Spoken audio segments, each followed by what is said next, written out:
आंगन में पीपल का पेड़ झूम रहा था। धूप की हल्की किरणें जमीन पर बिखरी थी।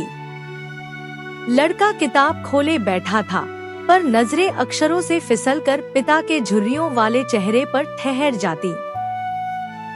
बाबा, आप इतने थके थके क्यों रहते हो? पिता ने हल्की मुस्कान दी, मगर आंखों में थकान छिपी नहीं। हाथ में खुरपी थी, जिस पर मिट्टी अभी भी चिपकी थी। यह थकान तो रोटी कमाने की धूल है बेटा। अगर मैं काम नहीं करूं, तो तुम लोगों का पालन पोषण कैसे करूंगा? लड़के ने किताब बंद कर दी। उसे लगा जैसे शब्दों की दुनिया से ज्यादा सच उसकी आंखों के सामने बैठा था। वह उठकर पिता के पास आ गया, उनके पसीने से भीगे माथे को देखने लगा।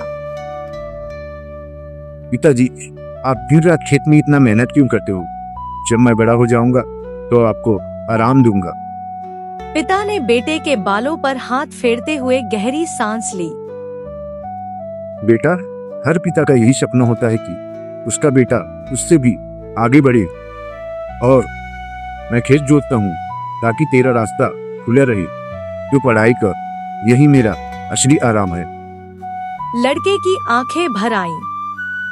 वह किताब फिर से खोलने लगा, पर अब अक्षरों में पिता का पसीना, उनके सपने और उम्मीदें तैर रहे थे। कुछ देर दोनों चुप रहे। सिर्फ चिड़ियों की आवाज और दूर से बैल की घंटियों की झंकार सुनाई देती रही। लड़का हिचकिचाते हुए कहा, बाबा, अगर मैं आपके उम्मीदों पर खरा न उतरा तो? ये कैसी बातें कर रहे हो बेटा? मुझे तुम पर पूरा विश्वास है। पिता का चेहरा कठोर हुआ, पर आवाज नरम। तू अपनी पूरी कोशिश करे, वही काफी है।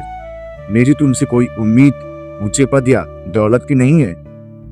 तुमसे बस इतना उम्मीद है कि तू अच्छा इंसान बने। लड़के ने पिता का हाथ पकड़ लिया। मिट्टी से सना वह हाथ उसकी हथेलियों में भारी सा लगा। उस मिट्टी में खेत की महक थी, मेहनत की तपिश थी और जीवन की गहरी सच्चाई थी। पिता की आंखें चमक उठी। देख बेटा, यह मिट्टी मुझे झुकाती है, लेकिन तुझे यह ऊपर उठाएगी।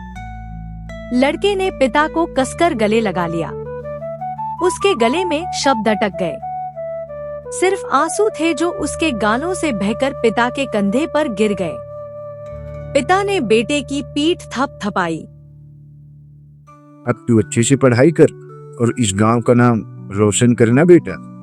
हाँ पिताजी, मैं अच्छे से पढ़ाई करूंगा और बड़ा आदमी बनकर इस गांव के लिए भलाई का काम जरूर करूंगा, ताकि इस गांव के लोगों को और भला हो सके। बेटा, तेरी इस सुकून भरी बातों को सुनकर मेरे मन को बहुत ठंडक पहुंची है। तू हमेशा इसी तरह मुस्कुराते रही और खुश रहे। हाँ पिताजी, और मैं आपको भी खुश देखना चाहता हूँ। आंगन में हवा और भी मीठी लगने लगी। पीपल के पत्ते सरसराए जैसे पिता बेटे की चुप्पी को आशीर्वाद दे रहे हों।